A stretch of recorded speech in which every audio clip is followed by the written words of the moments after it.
love the song. I actually had a dream about this last night. I literally just, like, in my dream I heard an echo in your heart, in your heart.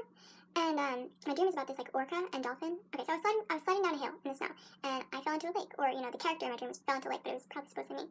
I fell into this lake, and then an orca came, like a killer whale came under, and, like, started playing with me, dragging me around. And I was like, the fuck? And, like, I think the opening lyric, which is, I heard an echo in your heart, was the part, you know, how orcas have echolocation and dolphins have echolocation, and there's also a dolphin in my dream. They have echolocation, so that was, like, part of the dream. And then also in the song, it's like, so far from heaven, in this universe, I should have seen it coming, I followed the sun. This part of the song, which is like, I follow the sun, it's like, you're following your dream or whatever, but it ends up not being the way you expected. And that's kind of what my life is like right now.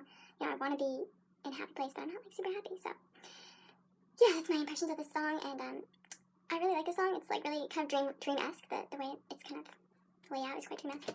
So you can let me know what you think in the comment section below. Remember that this is part of a playlist that shows my favorite type of music and maybe the best of music ever. So click on this link right here and you can listen to the song, and click right here and you can listen to the playlist, or here, listen to the playlist from, you know, the beginning. So enjoy the playlist and let's get to the song.